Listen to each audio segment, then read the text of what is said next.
breakfast, Mickey. Movie stars come first. Tell Granny more juice for Aunt Opal, and Uncle Jake would like another pot of coffee. Right. Now, don't forget, tomorrow it's my turn to serve him breakfast in bed. Well, all right, Jethro. Hurry now. Goodness knows, Jed, I ain't one to complain. But when able-bodied folks have to have their victuals toted up to bed to them, I think it's downright sinful and lazy. Especially when they bear the proud name of Clampett. Well, I reckon movie picture actors like Cousin Jake is used to living a different kind of life from us, Granny. Besides, the young'uns don't seem to mind fetching and toting for him. Hey, Granny, that Opal wants some more juice. Oh, and I'll need this pot of coffee from my uncle, the movie star. Jethro, you... My dingus, Jed. You'd think we were the poor relations instead of them two upstairs? Now, Granny, I don't hardly think it's fitting for you to be calling a big movie star like Cousin Jake poor relation. I ain't never seen him in a movie picture. Have you? Well, Granny, you and me don't go to a whole heap of pictures neither. Well, I've seen enough to know who stars and who ain't. That's more than he does. What do you mean? Well, I got to asking him questions last night. He don't even know Hoot Gibson. Go on. Everybody knows who Gibson. He don't. He don't know Dustin Farner, Ken Maynard. He don't even know Jack Hoxie. He was a green in you. Why, them is the hardest riding, straightest shooting, moving picture stars ain't. Of course. But do you know who your cousin Jake wants to put in a movie picture? Who? Some fella by the name of Marlon Brando. I kind of admire that in Cousin Jake. Ain't everybody take a chance on a new fella nobody ever heard of. Good for you, Cousin Jake. How long do you think you're going to get away with this movie star masquerade? It won't be a masquerade once I make a picture with Marlon Brando. I'll be a star. You've never made a picture with anybody. What makes you think you can get Brando? With this mansion and Cousin Jed's money, I can do anything. Hon, it's Hollywood psychology. When you look like you don't need a job, everybody wants you. In your case, it'll be the police. Baby, I am not doing anything illegal. I am merely accepting the hospitality of my cousin, Jed Clampett. You're also spending his money, and you're not even sure that he is your cousin. Neither is he, which makes it all work out very nicely. How do you know he's your cousin? 'Cause he says so. And the word of a Clampett is good enough for me. His being a Clampett don't make him your cousin. Oh, but his saying so does. How come? 'Cause he's a Clampett. And the word of a Clampett is good enough for me.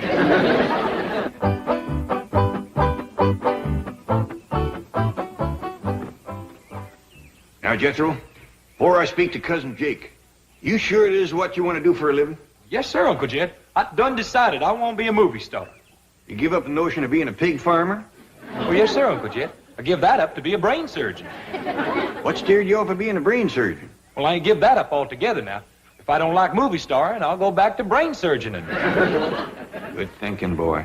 Never put all your eggs in one basket.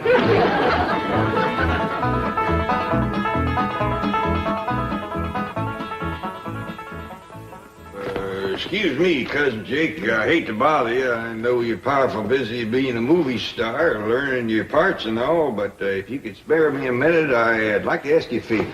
Quite all right, Cousin Jed. What can I do for you? Well, I know you're figuring on making a picture with this feller, Brando. Marlon Brando, yes.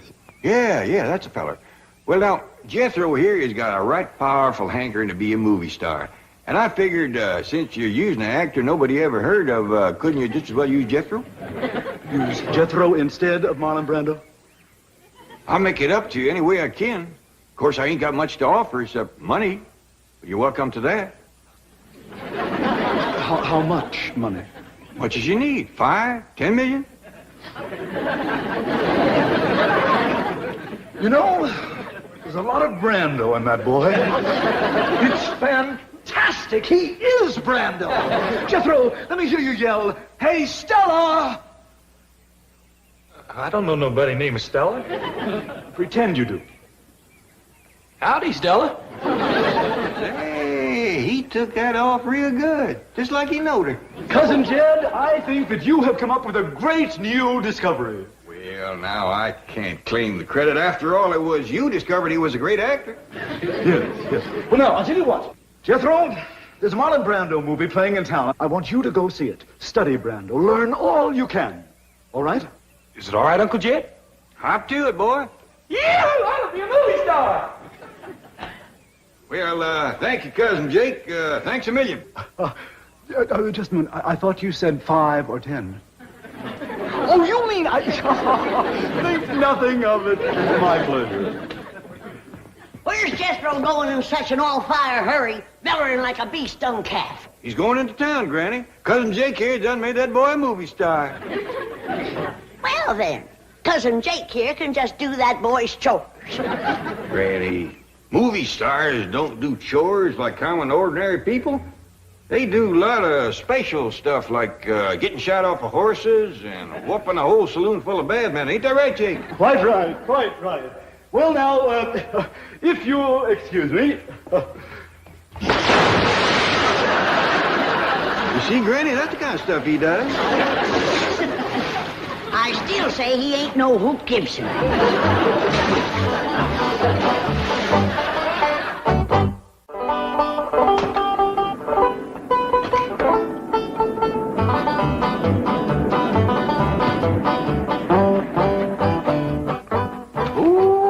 Ain't that a pretty automobile? Well, now that you're going to be an important movie producer, you deserve the best. You mean this is for me? With my compliments. Oh, you hadn't ought to done that. I ain't no movie producer. Oh, you certainly are. You're financing my picture, and that makes us partners. You own 20... I am cutting you in for 10% of the profits. No, that sure is nice of you. Jake, I've been looking all up. Whose car? His. Your husband just bought it for me. With what? With the profits from our picture. Yes, ma'am. He's going to star my nephew, Jethro Bodine. Who? Well, among others, dear, among others. I'm also trying to get Rock Hudson, Doris Day, Cary Grant, Liz Taylor. That's a dandy idea. Give a lot of new folks a chance. Oh, Granny says Jethro's gonna be a movie star. Well, I want to be a movie star, too. Well, right here's a fella can do it. Was him discovered Jethro. How about it, Uncle Jake? Can I be a movie star like Jethro? Like Jethro? Yes. It's entirely possible, my dear. With that figure... I figure that with right clothes and makeup, you could be sensational. Opal, take Cousin Jed's daughter into town in Cousin Jed's new car and get her glamorized. At Cousin Jed's expense? Darling, he's producing the picture. Now run along, girls. Spend all the money you need, ma'am. Turn her into a first-class movie star, a regular Lillian Gish. Pop. Thank you, Uncle Jake. Glad to do it. Well, I sure am beholden to you, cousin. My pleasure, cousin. Where's Eddie been? She just got the floor half scrubbed and she run out. She won't be back for a spell, Granny. Cousin Jake here done made that girl a movie star, too. Well, then Cousin Jake can just doggone finish the floor. Granny, like I tried to explain to you, movie stars just don't do ordinary labor. That's right. Thank you. Well, I'll see you later.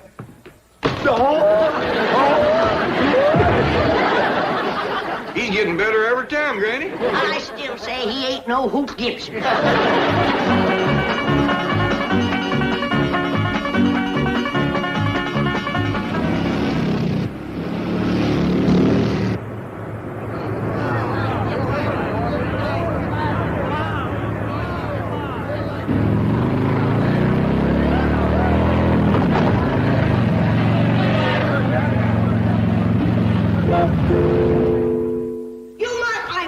Clampett, you're going to rue the day you let them two Hollywood slickers move into your house. Granny, I don't hardly think you ought to call Cousin Jake and his woman Hollywood slickers. Well, you tell me. What kind of folks lay in bed till after sunup and stays up till 9 or 10 at night? I got some more wood to cut. And goes around turning young'uns' head, telling them they're going to be movie stars. And then they run off from home and leave their chores. Folks, get ready for the treat of a lifetime. I would like to present Hollywood's newest and most glamorous star, that queen of the silver screen, that dazzling beauty, Miss Venus Adore.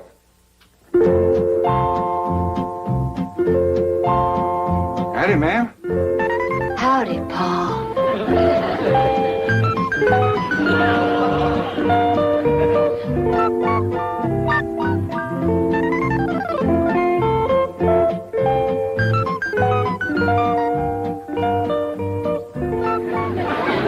Holy jumping toad gizzards! It's Ellie Mae!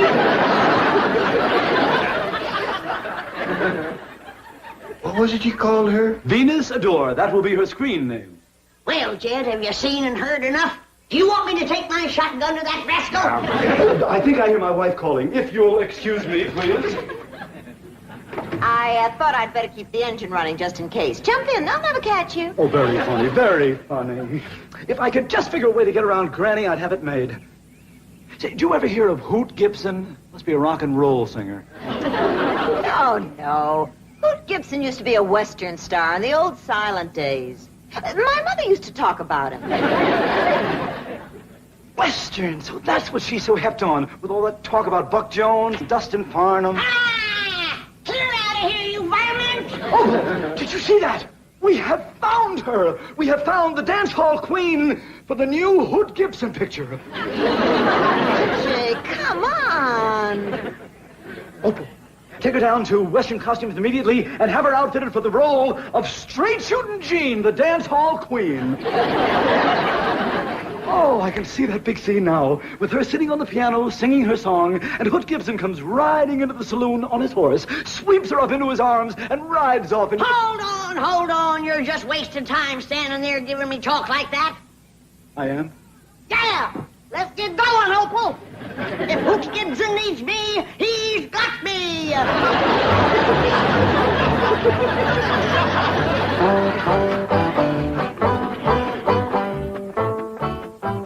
Don't you like me as a movie siren, Paul?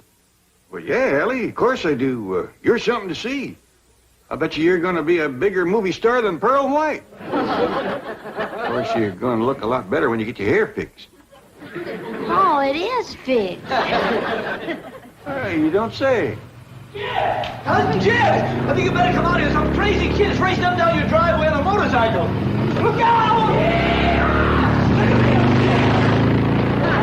That there was Jethro. Oh, boy. Jethro, listen, you can't ride those things in the house.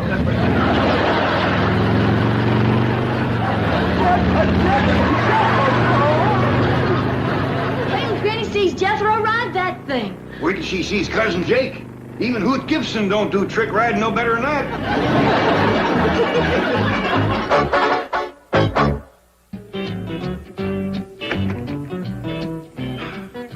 Gee, we weren't expecting you back for a couple of days. How was the trip? Fine. How are the Clampetts? Oh, fine. That is to say, fine now. There was a little mix-up the day you left, but... No, what kind of a mix-up? Seems there are two J.D. Clampetts back in here. Jay Clampett's an out-of-work actor who is habitually overdrawn. His statement was sent to Jed Clampett by mistake. Oh, no. Oh, Chief, it's all been rectified now. The two are now friends. In fact, Jake and his wife are visiting at the Clampett mansion. Hello? Who's this? This is J.D. Clampett. Who's this? This is Milburn Drysdale, president of the Commerce Bank. Are you the actor? Yes, but I already have the financing for my new picture. My cousin, Jed Clampett, is putting up the whole $10 million. Try me next time. All right, Granny, let's try it again. He rode into the dance hall, scooped up his straight shooting jeans. Then he rode out from them swinging doors with his pretty dance hall queen. He was her man. He was taking her home. Hello. Look, Mr. Drysdale, we are very busy rehearsing for the new picture. Hello! Listen, you crook! Hello! Something Something amiss, Chief? Chief, my woman's intuition tells me all is not well. You are fired. I was right. As soon as you drive me up to the Clampetts. A reprieve. Duke, I'm right perplexed. First Ellie, then Jethro, now Granny, all acting like there was chickens got into the corn man. Hi, Lieutenant. Of course, I could anger myself up and put a stop to the whole thing, but I'd much rather they'd see for themselves how darn foolish they look. Uncle Jed, look, no hand. I don't know about you, Duke, but it's getting too noisy for me out here.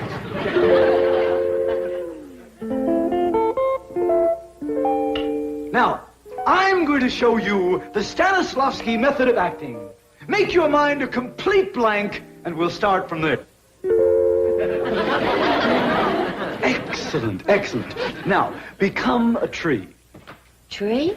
Yes, think tree, tree, tree. You're green, and you're leafy, and you have branches like this.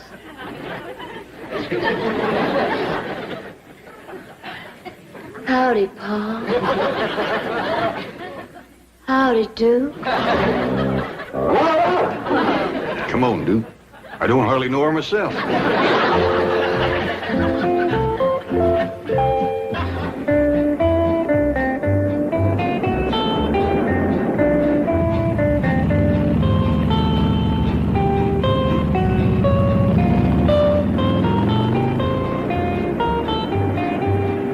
Here comes that nut on the motorcycle.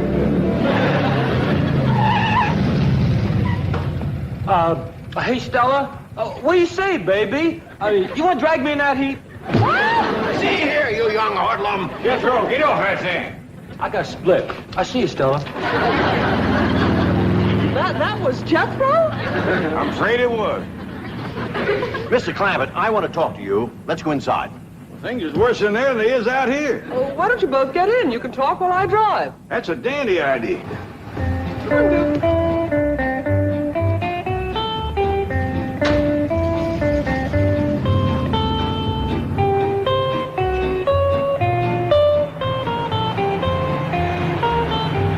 But, Mr. Clampett, even if he is your cousin, you can't let this foolishness continue.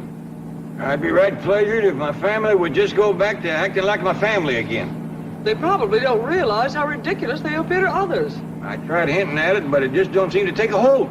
Now, the lure of show business has turned many a head. Chief, if I solve this problem, may I have my job back? With a raise. Hang on, everyone. Here we go. All right, let's have it quiet. Hey, Stella! What is the scoop? Where's Pa? Mr. Drysdale will explain everything. Ready, Chief? Well, ladies and gentlemen, thanks to Mr. Jake Clampett here, his cousin Jed has decided to get into show business like the rest of you. And so, without further ado, allow me to present the newest sensation of the entertainment world, Jed Clampett! Well, baby, well, baby, well, baby, oh, baby, oh, baby, well, baby, yeah, baby, yeah, baby, well, baby, oh, yeah, oh, yeah, oh, I declare, Ellie, the Pa's acting like a darn fool.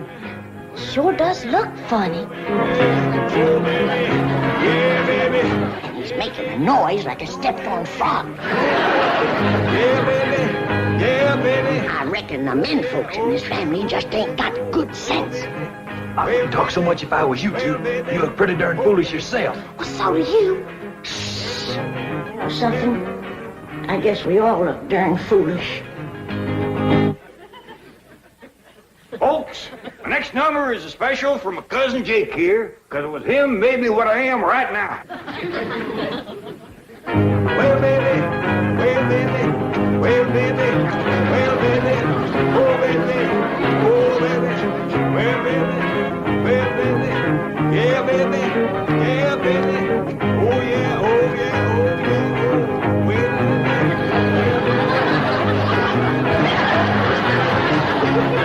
well, baby, oh, baby. Mr. Clampett, you can stop now. Yeah, baby. Oh, no. Now he's hooked on show business. Oh, baby. Yeah, baby. Mr. Clampett! Oh, baby. Oh, baby. Kinda had you scared there for a minute, didn't I?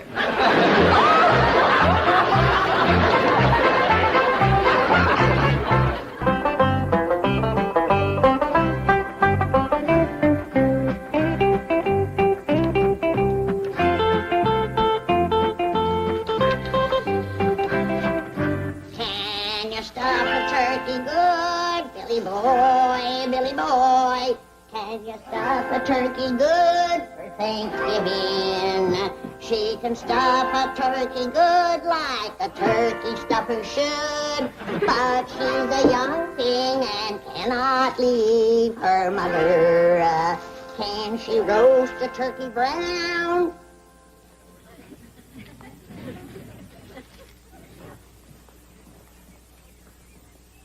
Don't pay no attention to what Granny's singing, Turkey.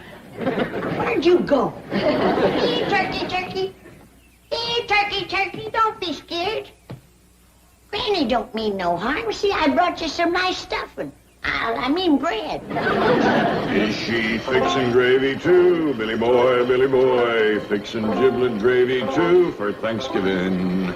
Yes, she's fixing gravy too, like her mama used to do. She's a young thing and cannot leave her mother. Can she bake a pumpkin pie, Billy? Hold on, Ellie. Oh, morning, Pa. What you got there? Oh, this here's a raccoon named Velmer. Ellie Mae. Yes, sir, Pa. Sack you toting? Sack I'm toting? Yeah, the sack that turkey just stuck his head out of. Don't just stay out of sight. Hey, come here. Yes, sir, Pa.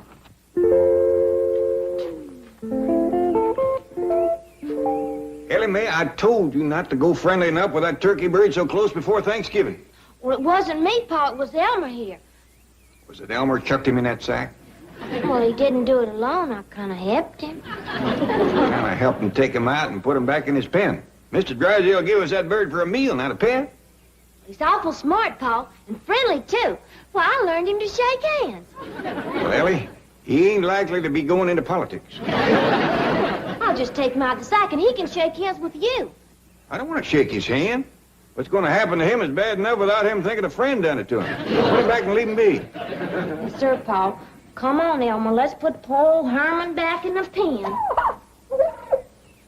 Herman. I declare, Duke, if Mr. Drysdale give us a string of weenies, that girl make pets out of them. Jed, can I borrow that old hound dog for a minute? Well, sure, Granny. What for? The turkey got away, and I want old Duke to sniff out his trail. Oh, you don't need old Duke, Granny. Yes, I do, Jed. My nose ain't what it used to be.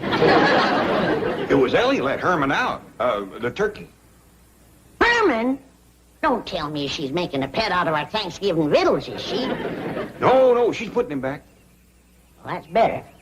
It's been a whole year since the Drysdale sat down at the table with us, and we got to put on the dog. But don't worry, Duke. When folks says they're putting on a dog, it just means they're doing things fancy. Yeah, Duke. Like dressing up in your Sunday go-to-meeting best and having victuals in the fancy eating room. That reminds me, I told Jethro to put the company chairs around the fancy eating table. Let's go and see how he's doing. Didn't aim to scare you, Duke. Come on now. Get them worry wrinkles out of your head. Us old folks has got to stick together.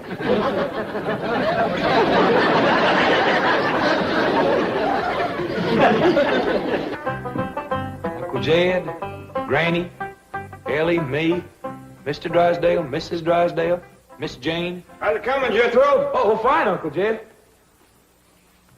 All right, doggy, there's one thing you got to say about the folks out here. They believe in building a good, strong eating table. Why, you could serve up a whole barbecued steer on this thing and not bow it down. Oh, yes, sir. Hey, you remember that little feller that came home from school with me the other day? Yeah? Well, he says this here room is what you call a billiard room. And this here table is what you call a billiard table. And you know what I got figured out? What? This here rascal must be what you call a billiard. No, I always wondered what that critter was. Mean looking, ain't he? That's a fact.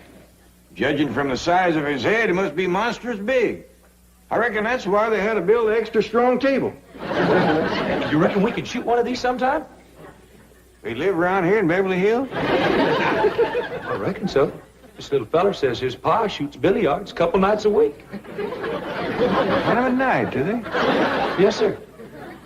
I ain't so sure I'd want to run into him in the dark. Awful ugly, huh? Well, maybe that's one good thing about catching us a billiard. I don't reckon even Elliot would want to make a pet out of him. Well, Granny, I'm ready for that gobbler. Oh, praise be. If we leave him around Ellie much longer, he'll be wanting dessert and coffee with his meals. All right now, Herman. You ain't gonna let him scare you no more. Is it a deal? Attaboy. Now you do your best to make friends with everybody. Hallie Mae, would you do me a favor? Well, sure, Pa. Would you, shinny up that walnut tree out back there and pick me a nice big sack of nuts? I sure will, Pa, and you can visit with Herman. Yeah. Hmm? Well, now, Herman, Mr. Gobbler, I reckon the quicker we get this over with, the better. Oh, I'm sorry. I don't usually refuse a hand offered in friendship, but in this case, I just got a feeling it wouldn't be lasting.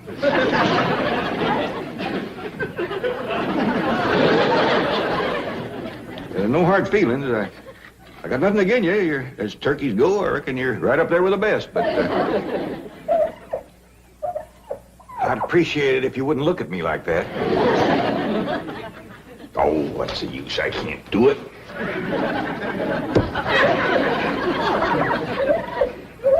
Reckon we just gotta shoot us one of them billiards for Thanksgiving.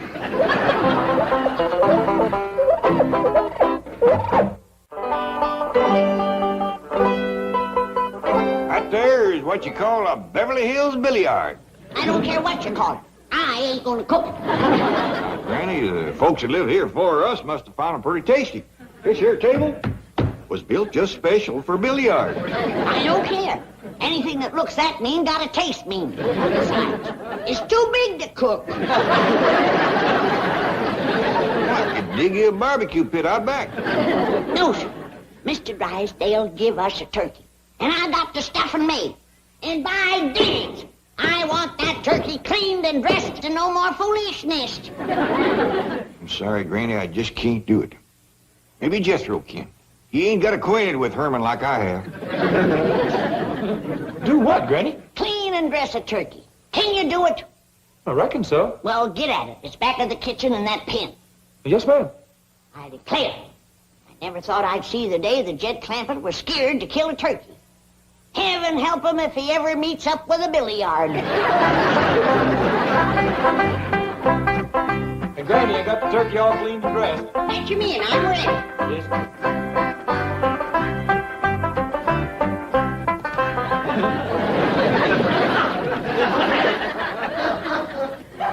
Put him in the pan. What in tarnish? Do you call that dressing a turkey? Well, I did the best I could. I didn't have no clothes that'd fit him. I borrowed them clothes from a little fella down the street. I think he's kind of cute myself. So does he. He even shook my hand. Well, howdy there, Miss Jane. Greetings, Mr. Clampett. I wonder if I might borrow one of Granny's ancient outdoor cooking pots. Well, you bet you can. But ain't you taking Thanksgiving victuals with us? Oh, yes, indeed. I merely wanted to borrow the venerable vessel as a photographic prop. You see, Mr. and Mrs. Drysdale are posing as Governor and Mrs. Bradford in a recreation of the first Thanksgiving some 342 years ago, when the Algonquins Squanto and Massasoit befriended the beleaguered Pilgrims and so made it possible to perpetuate the Plymouth colony and bring into being what is now one of the most important holidays in the American calendar.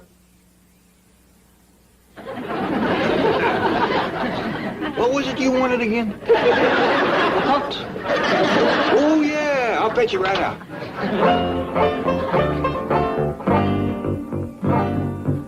Milburn, hurry! Oh, here you are. So sorry for the delay. Miss Hathaway is out getting a kettle, and Mr. Drysdale doesn't have his costume on as yet. Pale-faced squaw, descendant of pilgrims. Red brother bring turkey for feast. Me grateful to red brother. Milburn, hurry! What was she talking about? As near as I can figure, she's got a brother who's a communist. What nation you from? You from Mohican? Kennebec? Algonquin? Where are you from? Central casting.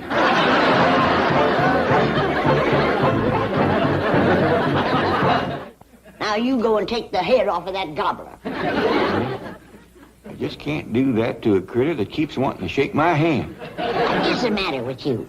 Why, back home you used to bring home a great big gobbler every Thanksgiving. Yeah, but they was wild turkeys that hunted and shot out in the woods. They had a sporting chance. Well, then you take iron out and turn it loose in the woods and hunt it. Ding it, I think you got an ID there. I hope so. When the Drysdales come to eat, they want to see that bird sitting on the table, not at it. Oh, sorry to keep noble chiefs waiting. Husband not in costume yet. If Indian thirsty, pale-faced squaw, be happy, bring refreshments. Crazy, I'll have a beer. Make mine a dry martini. Indian want fire water? Very dry. 10 fire water to 1 vermouth. Hey,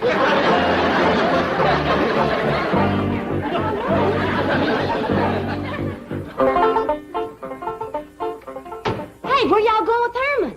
Oh, Jethro and me's taking him out in the woods to go hunting. Oh, good, he'll like that. Hey, you want to go hunting with us, Ellie? I brung Granny's shotgun. Well, no, Ellie can't do that. She's got to take them walnuts into her granny. And then she's got to go find her granny some hickory nuts. Well, where, Pa? I ain't seen a single hickory tree on this whole place. Well, why don't you try over to the Drysdale? They might just have one. Yes, sir. Why, they ain't got none to Hurry with the hickory nuts. Drive on, Jethro. Bye, Ellie. Bye. Have a good time, Herman. There. We're going to have a very authentic reproduction of the first Thanksgiving. Massasoits? And you are Squanto. No, lady. That's the clown that rides around with the Lone Ranger. Hi-ho! No, I won't do it. I won't. Please, Milburn. Not have my picture taken in this ridiculous getup. But it'll be in the society section tomorrow. Oh, no, it won't. Please, Redskin, help pale-faced squaw. Pale-faced squaw, speak with forked tongue. No bring redskin firewater. Hot, Miss Hathaway, quickly. 1 beer and 1 firewater. Dry martini. I could use one of those myself. Grab him. No. Oh, Milburn, I'll fix you a drink myself. I just don't want you disappearing again. Let go of me. Sorry, mister. You no pose. We no get paid. Come on. Hold still.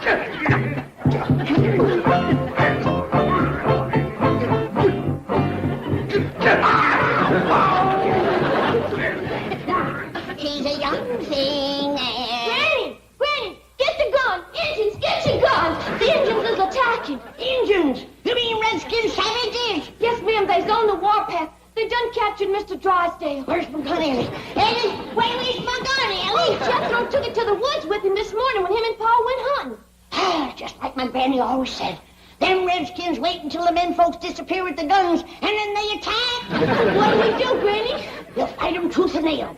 We'll sell our scalps dear. Come on, child, but protect your hair.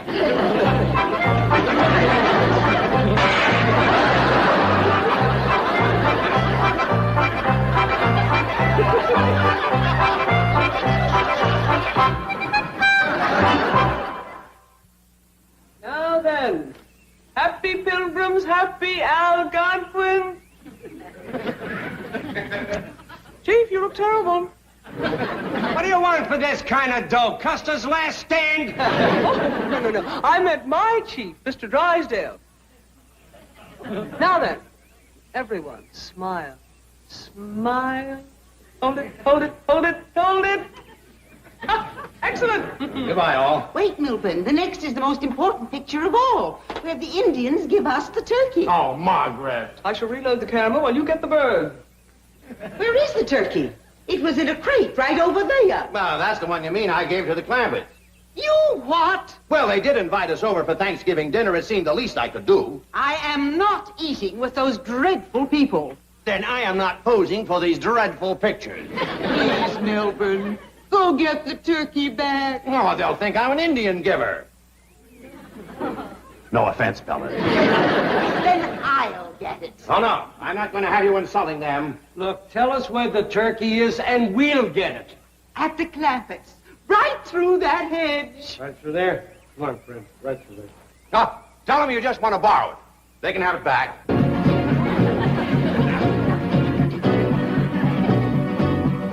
There's two of them coming through the hedge. They ain't toting guns. We'll hide and ambush them. Remember now, don't let them grab your hair.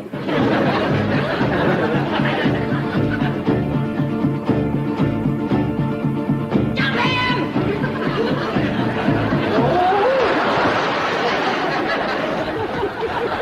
Where'd everybody go? Come on, that's right. That's right. Well, I reckon we gotta go in and face Granny. She's gonna be powerful mad. Yeah, but Ellie's gonna be powerful happy. With Herman, that's two happies to one mad. I'm kind of happy myself. So am I, Jethro. Well, let's get him around the back. You fetch the gun.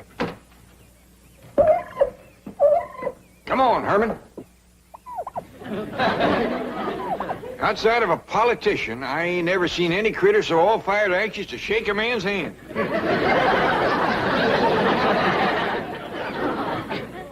Keep a sharp lookout, Ellie. Them redskins is tricky rascals. Yes'm, Granny. Keep quiet, you! Don't you try to signal the rest of your tribe. Lay down, you hair-stealing varmint! Granny, I hear something. It's a turkey gobble. There it is again. Don't let it fool you, child. That's an old Indian trick. They're sneaking up to attack. Look, John comes Pa and Jethro with the gun. We saved! We saved, Ellie! We saved! We saved! We saved! Oh, quick! Let him in before they get an arrow in the back. Now you're going to get it, you red devils!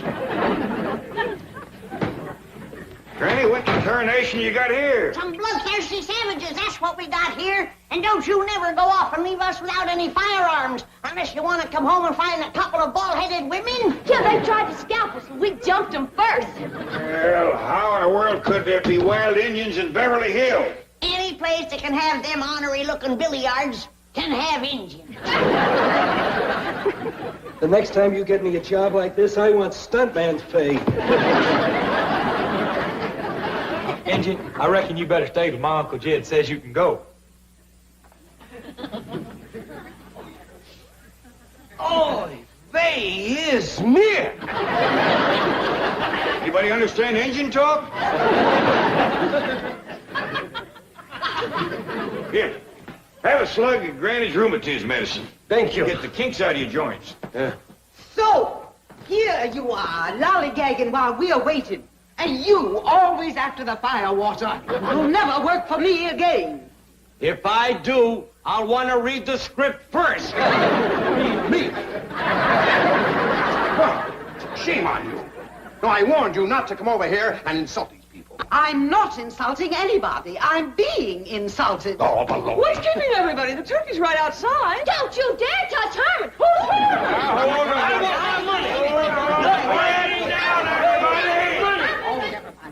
Seems to me that Thanksgiving is a mighty poor time for folks to be yelling and arguing at one another. I realize we got a whole heap of misunderstandings to sort out, and I think we all ought to sit down and start sorting them out.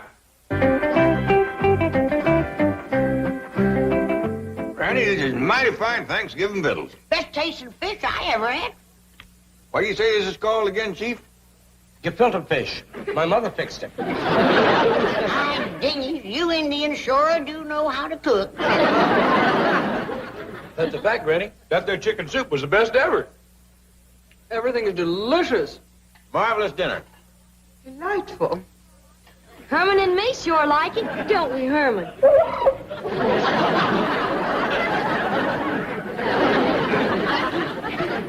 By the way, Mr. Clampett, do you know you're eating on a billiard table? Yes, sir, I do. And next year, we gonna have us one of them rascals for Thanksgiving. I still say I ain't gonna cook it.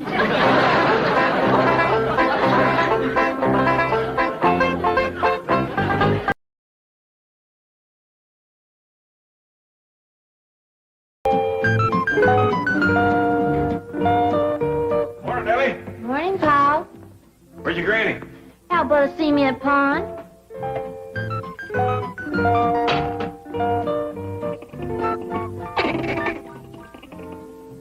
Get it, me.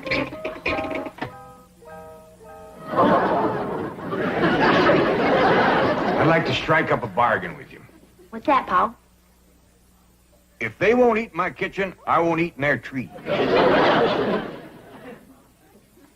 Well, it ain't their fault they're in here. They'd heap rather eat in a tree. Then why ain't they? 'Cause Granny's making soap on it. These poor little critters couldn't hardly stand it. Yeah, Granny's lye soap of cooking does give off some right powerful fumes. Miss Jane says it's commencing to kill Miss Drysdale's hibiscus. What's a hibiscus? Some kind of a flower plant. Miss Drysdale's got a prize one that sits right next to her patio. Drysdale place does sit downwind of our pond, don't it? Yes, sir. I'll have to speak to Granny about cooking her soap someplace else. You know, I've seen them fumes bring a full-grown mule right down to her knees.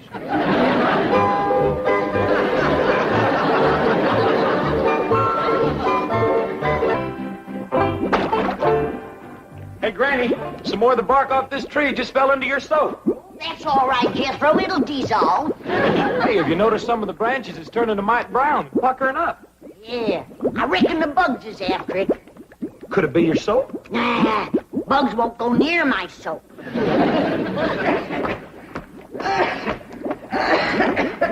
Oh, howdy, Miss Drysdale. What's the matter, honey? You got the sniffles? Oh, no, it's not that. Granny, could I speak to you over there? Why, sure, honey, and don't you cry. Whatever's troubling you, I'm here to help.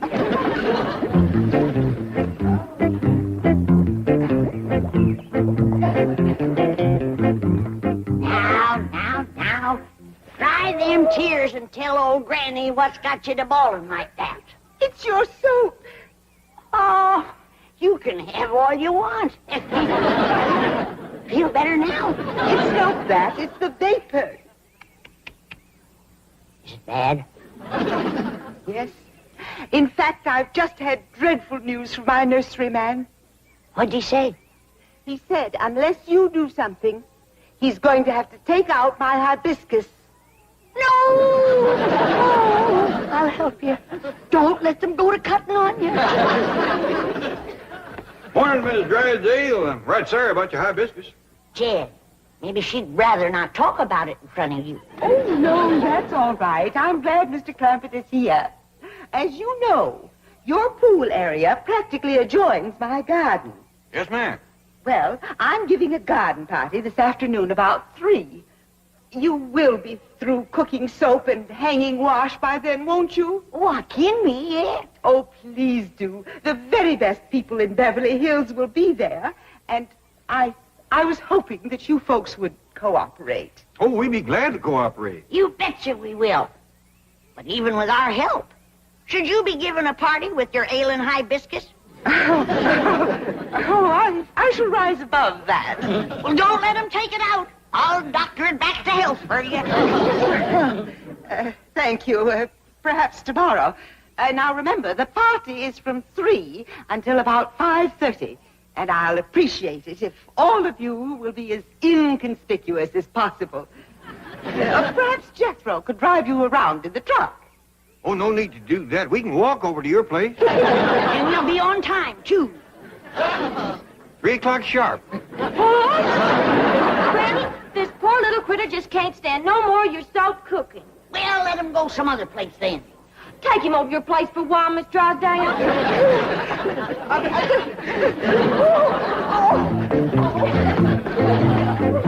Oh, bye, Miss Drysdale. You want some hot soap to take home with you? Your soap's done, Granny. It's commencing to thicken. I'll put the fire out. Thank you, Jed. Now, Ellie, get rid of that skunk and start taking down the clothes. We gotta all pitch in and help Miss Drysdale with her party. Is she having a party? She is with our help. Poor woman. She has an ailing hibiscus. I know, Miss Jane told me. Hey, Granny, what's a hibiscus? Never mind, that's doctor's talk. Well, we've been studying the human body over to school, but we ain't never studied that. Of course not. That's for grown-ups. Now get this.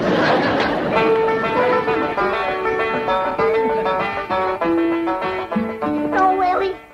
It's a long time since I run into anyone with a ailing hibiscus. Yes? Yeah. A funny thing. Not everybody has them in the same place. Well, I reckon that's so. Yeah. Did Miss Jane happen to mention where Miss Drysdale's is? Yes, ma'am, Granny. She says it's right next to her patio. Yeah, that's where the generally is. And a right awkward place to poultice, too.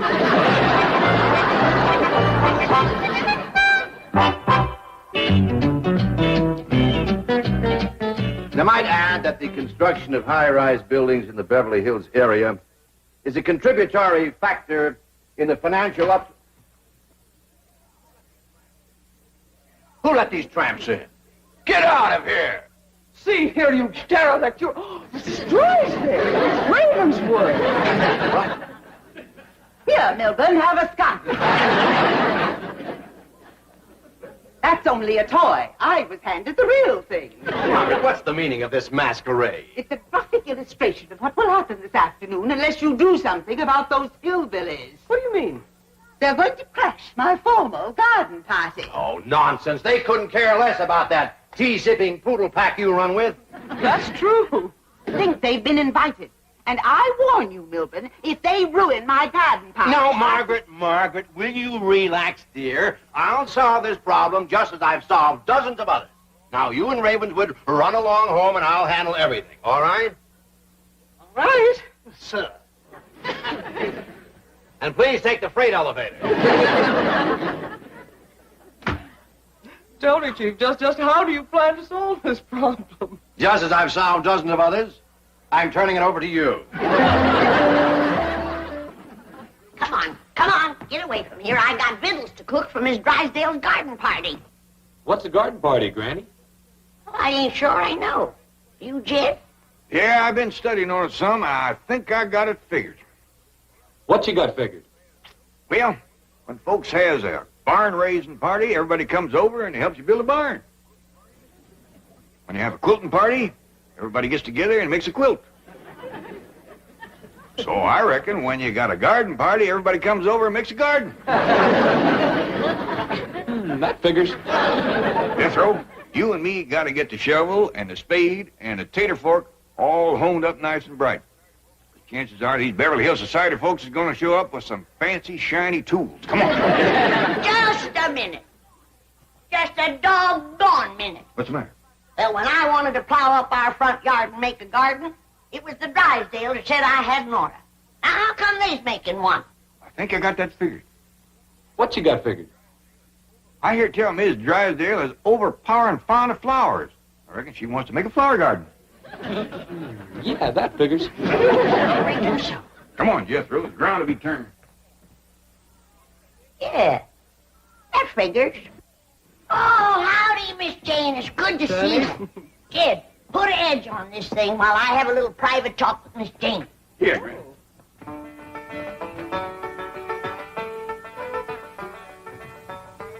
Now, what is it, Granny? I promised Miss Drysdale that I would do my best to doctor her hibiscus. Oh, that's wonderful of you. I know she's terribly worried about it. Yeah, the poor thing was crying the last time I seen her. Tell me, just how bad is it? Well, I'd say it's about half gone. No! Yes, one side is withered and turned brown. Oh, this is going to take some doing to save that. Yes, the nurseryman is in favor of just taking it out completely. No! I told Miss Drysdale that. Don't let him do that. Cutting something out is the last resort. No, I'm sure Mrs. Drysdale agrees with you. She wants desperately to save it. She's had 2 blue ribbons on it. Don't you tell her I told you. That ain't going to help nothing. Here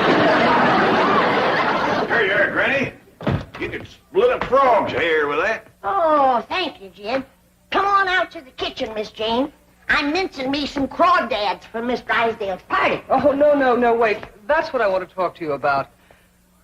Please don't go.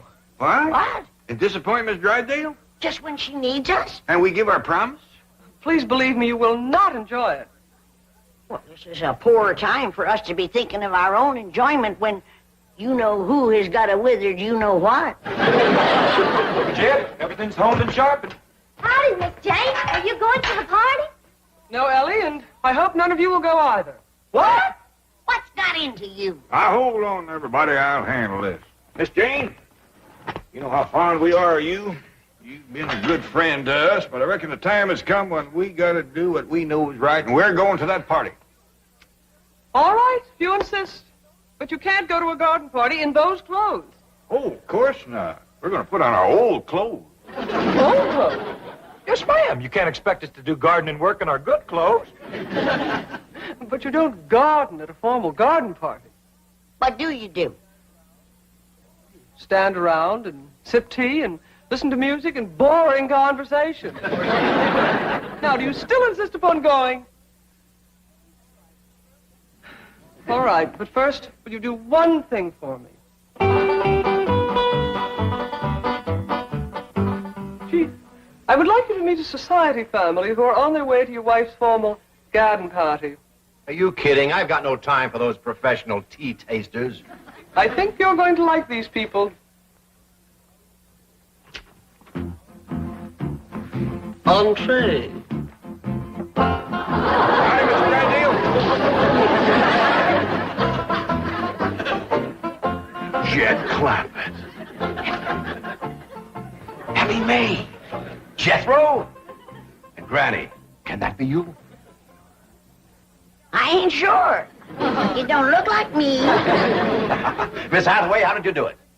Well, Chief, the fact that the bank held a mortgage on a certain movie studio was a great help. Mr. Drysdale, you coming to the party? Well, I don't ordinarily, but I will today. Well, we see you there. Bye. So long. Goodbye. He don't act a bit worried about his wife's hibiscus. He couldn't care less. His wife's the one with the green thumb. Oh, sure that's where it is.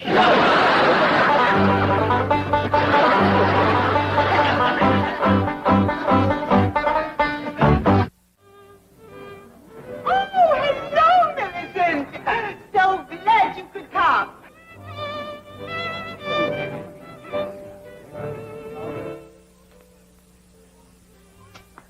Come on, Uncle Jed, the party's starting. Hear that music? Yeah, but we got to wait for our women, folks, Jethro. Come, they's late.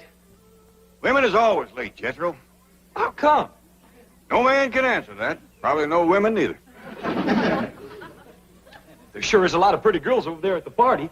Can I sweet-talk me one, Uncle Jed? Chances are she'd be with a feller. If I whoop the fella, can I sweet-talk her then?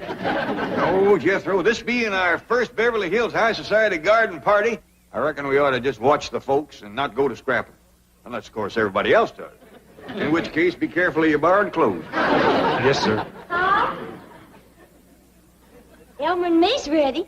Hey, I don't recall Elmer being invited to the party. Can I take him, please, Paul? Oh, I reckon not, Ellie. No fighting or scrapping neither.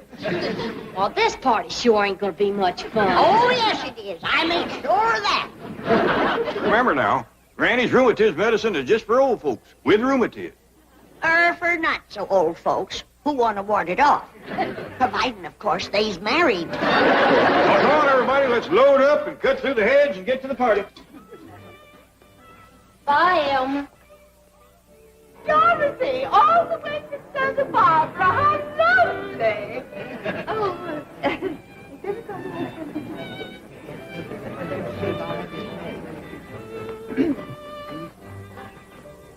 I beg your pardon, gentlemen. Have we met? I hope to kiss a pig we have. He's your next-door neighbor. Our smelling salts. Like you got here in the nick of time. She's looking a little peaked. You leave everything to us, honey. All right, you young'uns, get them chitlins and that crawdad dip on the table over there. Crawdad dip. It's finger-licking good, ma'am, and so is these little hot possum sausages. Just a swimming in hog renderings. Don't burn yourself. Anything tastes good after a few swigs of this. Really would help. Granny always brings a couple of jugs to barn raisins and quilting parties. I've seen a jug of this razor barn pretty near single-handed. And it gets credit for some right crazy quilts, too. You want me to put these on the table, Uncle Jed? Yeah, Jethro, but pass the word around. Nobody to touch it but married folks. Now, what can we do to help you the most?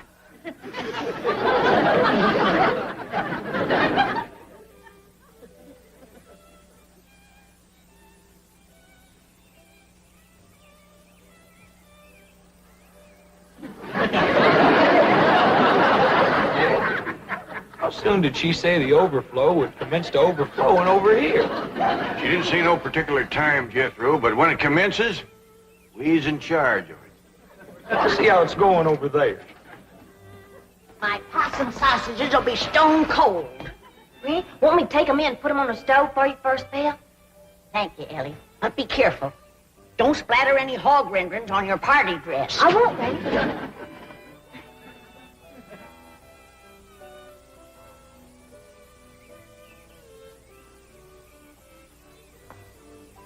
I don't blame them young'uns for getting restless. I'm getting a mite squirmy myself. Me too. Granny, I'd ask you to dance, but that is the sorriest dancing music I ever listened to. Only one thing sorrier. What's that? It's stuff they call fruit punch. It don't have much body to it. Tastes like it was drawn off a barrel of rainwater that some apples dropped into it. Pitiful. Ed, you know what that stuff needs, don't you? I sure do. At least the overflow folks will get their whistle wet proper. Jed! Uncle Jed! How's the party going, Jethro? Terrible. Everybody's just standing around. The only one moving's that fiddler player. He's moving. Yeah, he keeps walking up to different people, playing in their faces, and they still won't dance. Well, it ain't altogether their fault, Jethro. He plays that thing like he's stove up with rheumatiz. Uncle Jed, I'm getting tired of standing around these here clothes. Can I go swimming? Yeah, I reckon so, Jethro. Granny and me take care of the overflow. Yeah! Judging from what showed up so far, that alligator in the pond can handle them. Alligator! Granny, that ain't no... Granny! Thought I seen that varmint this morning, but I wasn't sure. Granny! That ain't no real live alligator. It ain't now. I blowed a hole in him you could swim a catfish through.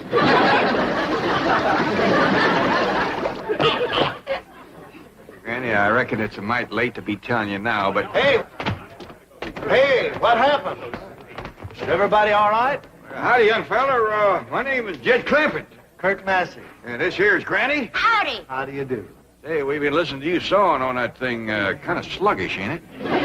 Well, that's what they want over there.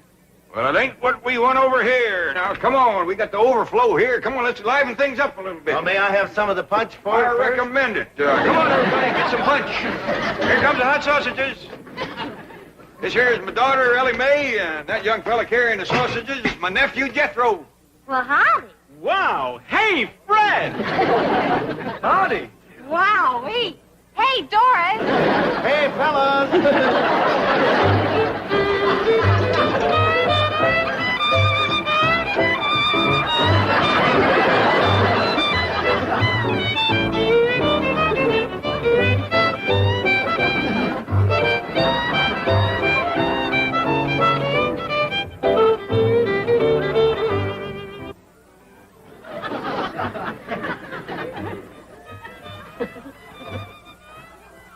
Ravenswood, did you find anyone in the house? No, madam. It's as deserted as the garden. Oh.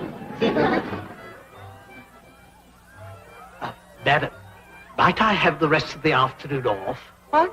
Oh, yes, I suppose so. Oh, thank you, madam.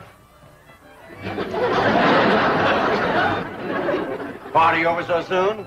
It's only 4:30. Those dreadful hillbillies have stolen all my guests. All 300 of them.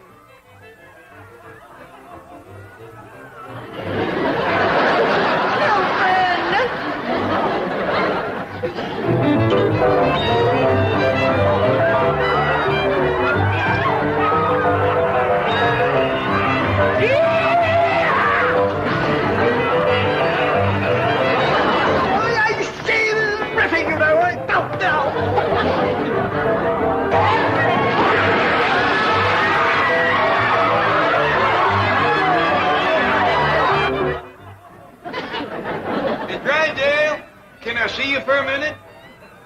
Make way for the hot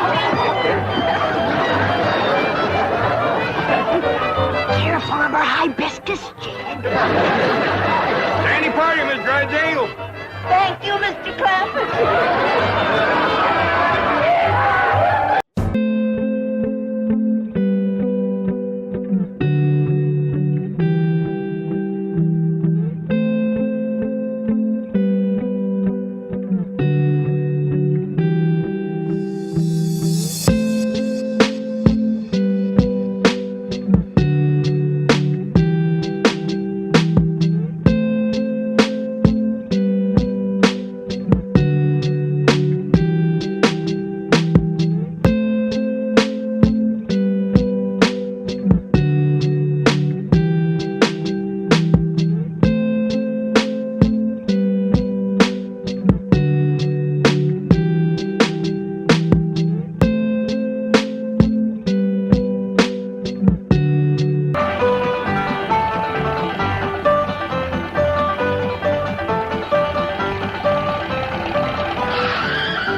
You wait here. I'll go and see Mr. Drysdale. Letter to Mrs. Radner Fenwick.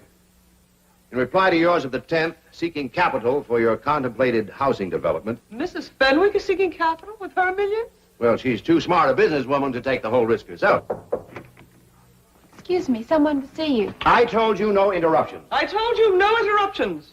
Sorry, Mr. Clampett, no interruptions. Clampett! Well, come in, come in. Well, I don't want to be no bother. Oh, it's always a pleasure to see you, Mr. Clampett. Coffee for Mr. Clampett. Coffee for Mr. Clampett. You help. Well, now, don't make no fuss over me. Oh, it's my privilege to make a fuss over you, Mr. Clampett. I was going over your account just this morning. And do you realize that now you have almost $40 million in my bank? Well, I reckon that money of mine is getting to be a powerful nuisance to you. What? Well, I'm obliged you for storing it here, but it seems to me like I ought to be paying you rent or something. Oh, no. I'm delighted to do it. That's mighty kind of you. Now, I've come to ask you another favor. More money to store? No. I'd like you to get me one of them airplane tickets to go back home. Oh, my pleasure. Home? Oh, you mean just for a little visit? Oh, it's more than that. Why, what's the matter? Did someone offend you? Was it my wife? Has she been shooting off her big Boston bazoo again? Miss Drysdale, it wasn't that at all. Everybody's been surpassing good to us. Ellie Mae is the reason I want to go back to the hills. Oh. Homesick, eh? Well, I tell you what. I'll have your cabin flown out here, log for log, and every tree and bush around it. And we'll put it in your backyard. Then we'll dig a creek, just like the one at home. And we'll stock the whole place with possum, raccoons, hound dogs, bobcats, and whatever Ellie wants. She could just run wild. But that's what I moved out here to get Ellie away from. I was hoping you folks would turn her into a lady. But I think she's getting worse. Coffee time! You're to blame for this. It was your responsibility to turn that wild girl into a lady, and you failed.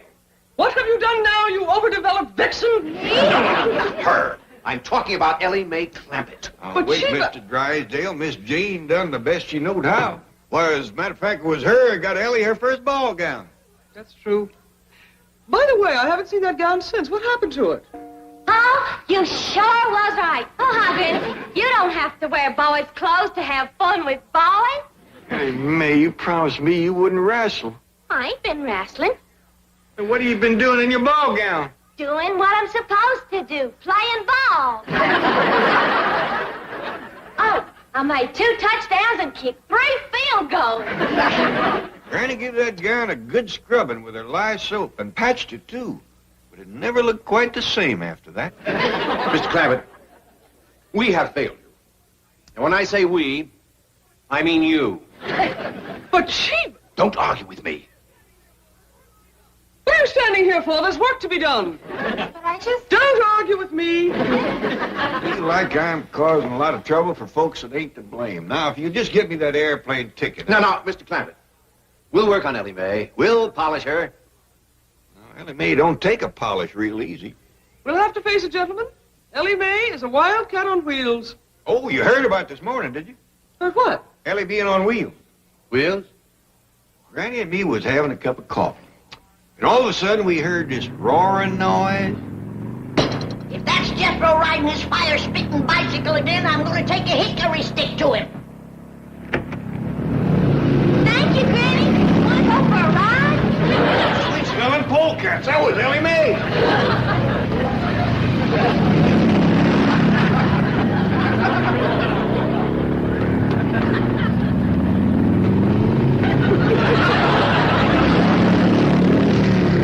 Shut that door, Jed. I'll cut through this way and snatch her off that contraption and paddle her with you. Granny, get away! No, I won't.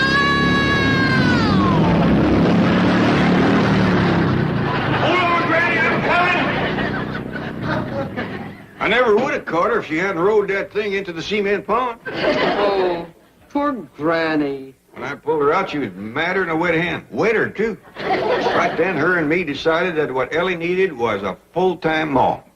You mean you're getting married? Oh, I got to, for Ellie's sake. That's the reason I need that airplane ticket.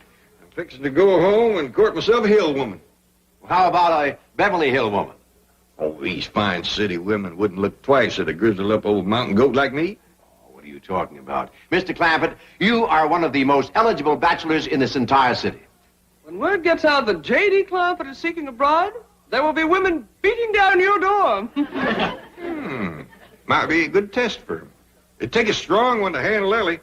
That's the reason I think I'd best do my courting back home, and the quicker the better. No. Let me take care of everything. I guarantee I will find the woman right here in Beverly Hills. And today. Well, that's mighty nice of you. My pleasure. Thank you. Chief, I am as eager as you to find Mr. Clampett a mate locally. But should you have guaranteed to find him one today? I'm not worried. Beside me, stalwart and true as always, I have the finest secretary in the world. Thank you, Chief. A loyal and dedicated girl, to whom responsibility is a sacred word. A girl who will never fail me when duty calls. Thank you, Chief. You'll make Jed Clampett a fine wife. Me? I? You. But, Chief, I promised to Jethro. Oh? Who promised you? Me? I? Excuse me, Mr. Drysdale. Hey, what about her? Oh, she's too young for Mr. Clampett. I mean for Jethro. You're for Mr. Clampett. What is it, Janet? The guard downstairs just phoned to say that Mrs. Radnor Fenwick is on her way up to see you. Oh, yes. It must be about that new housing development. Hey, wait a minute. She's a widow. Chief, Mrs. Fenwick and Mr. Clampett have absolutely nothing in common. Are you kidding? They've got $100 million in common. And if I can get them together, I can have it all right here in my bank. I'm looking for the office of the president.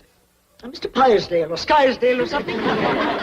Welcome. Oh, you're Mr. Flysdale. At your service, madam. Very well, Beasley. Bring in the maps and the blueprints. Let me take your money. Mink.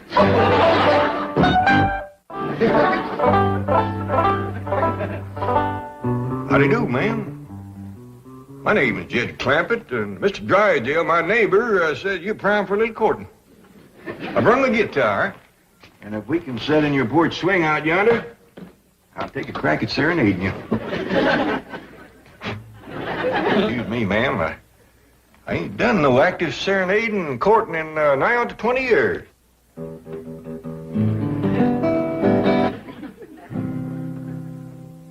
my darling, oh, my darling, oh, my Jed? darling.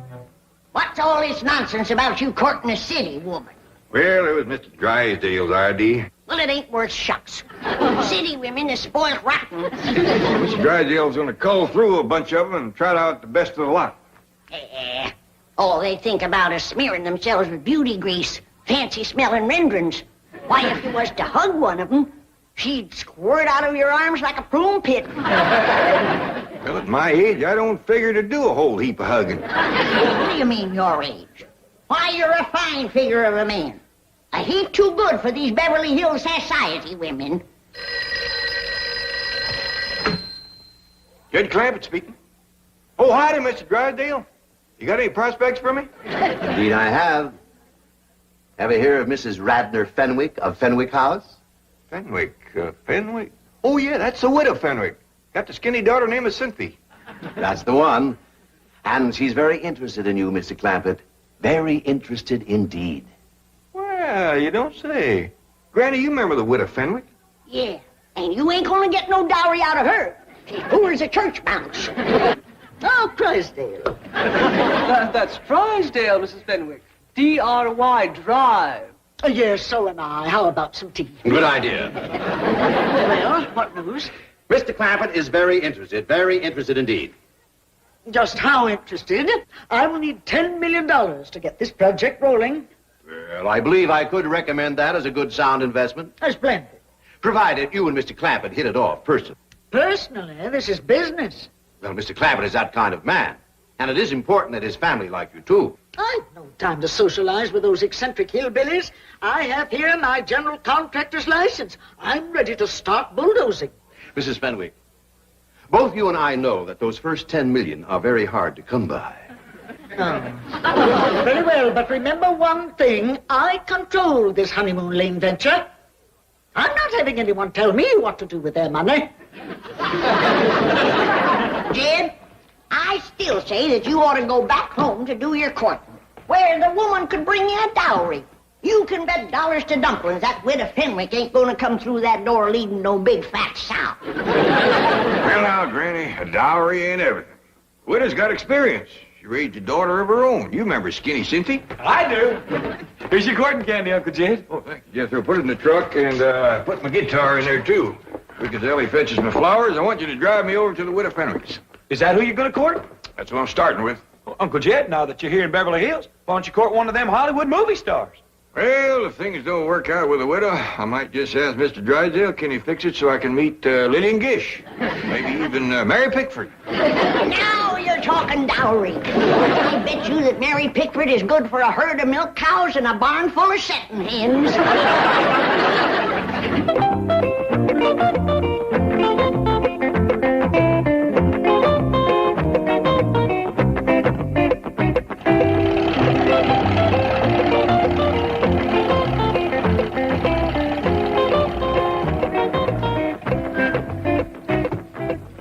Appears like they still living in this little house.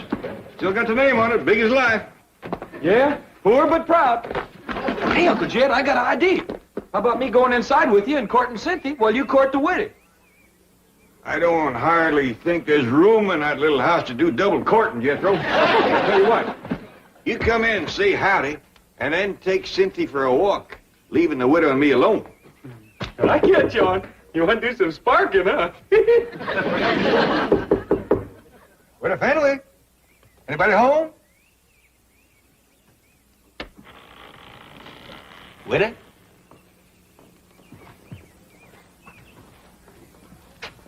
Don't appear to be nobody home. Well, hot and diggity dog. Now you and me can eat the candy. Get out of there. Come on, let's go.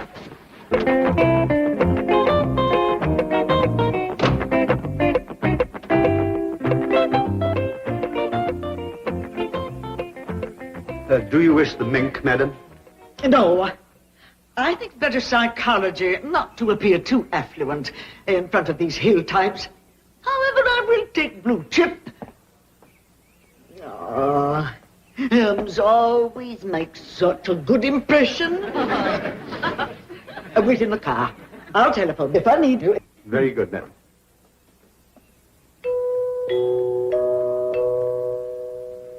My dingies is coming out of the ceiling and the walls and every place. Somebody always comes to the door when that music plays. I reckon that's what brings them in. They hear it playing out on the street. Want me to go see who it is? I'll do it. You get that contraption out of here.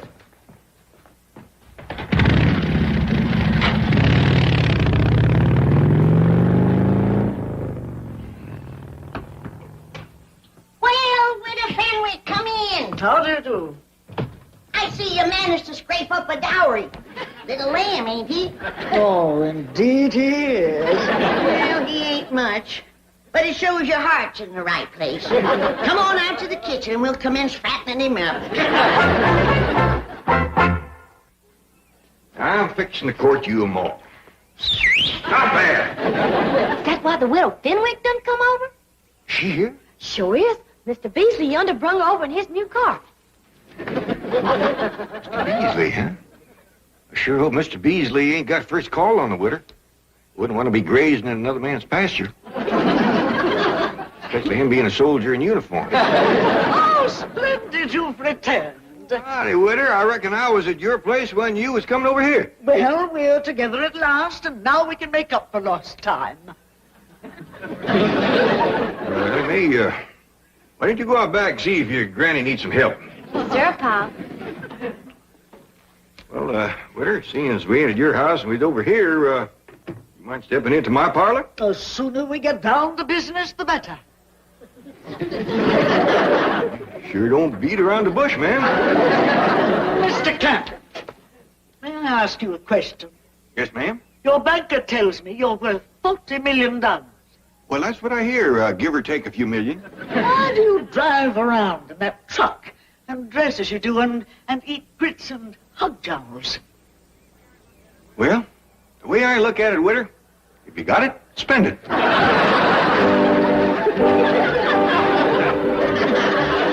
All right. Thank you. Well, Mrs. Fenwick crossed me up, went over to see Jed Clampett. I wanted to prepare him before she got there. Chief, you're a banker, not a matchmaker. Aren't you meddling where you don't belong? Any place where there's $100 million floating around, I belong. Oh, hello, Granny. Milburn Drysdale. Yes, may I speak to Mr. Clampett, please? No, you can't. He's in the parlor fixing to spark the widow. Bye. Well, I've heard of skin the cat, spin the bottle, but what is spark the widow? Spark the widow! You see, it's already working. Now, who says I'm not a matchmaker, eh? Come on, let's get over there and help. I smell money.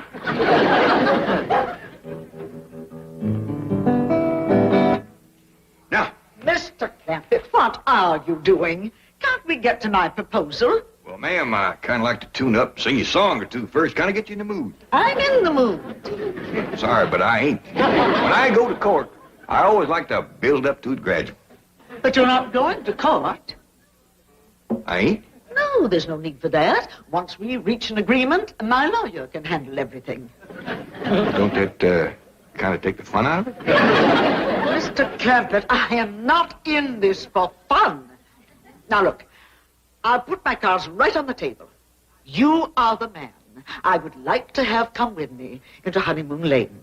Well, thank you, ma'am. That's mighty flattering to an old goat like me. Nonsense, you have what I'm looking for. So now, what is it? Yes or no? You kind of got me pushed into a corner, Widder. I thought I was going to be the one to do the asking, not the answering. Well, ask away. I have nothing to hide.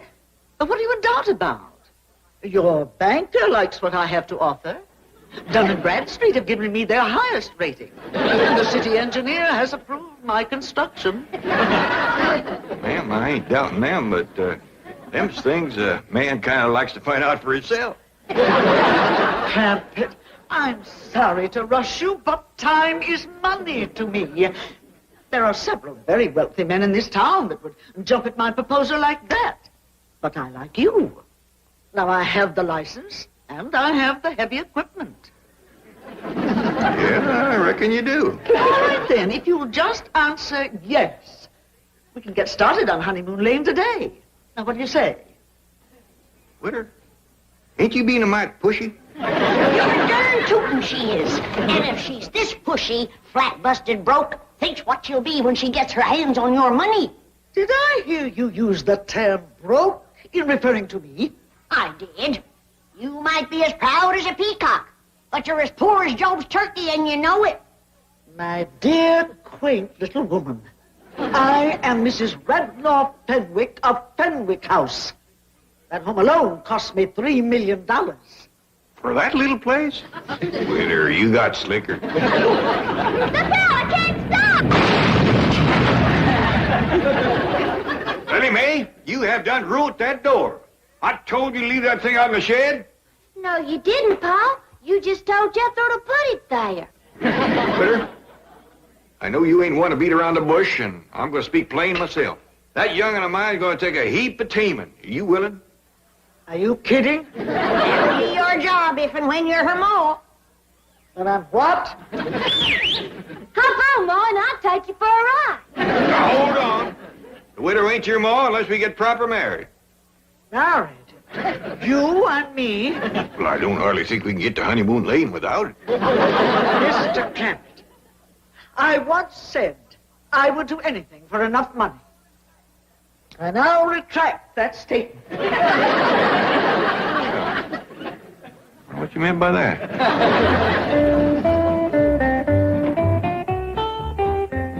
Mrs. Fenwick is still here. That's a good sign. She and Jed must be hitting it off. Ah, Mrs. Fenwick. Out of my way, dry pail. Did something go wrong? That hillbilly untouchable wants to marry me. Me! You can't blame him, Mrs. Fenwick. You're a ravishingly beautiful, devastatingly seductive woman. You are intoxicated. Just a minute, Widow Fenwick. Oh, my darling, I almost left you come to my arms. I'm sorry, Widow. I just don't think we'd hit it off. Here's your dowry back. Widow Fenwick, sometimes the happiness we're looking for is right in our own backyard. Now you take Mr. Beasley there. Oh, thank you. I shall quickly, Beasley. Take me home. Oh, it's just all so confusing. Kind of a skimpy dowry, but don't set too much store by that. How long you been in the service? 15 years, sir. That long, huh? Well, maybe now with a good woman behind you, you'll soon have some stripes on them sleeves. World of happiness to the both of you.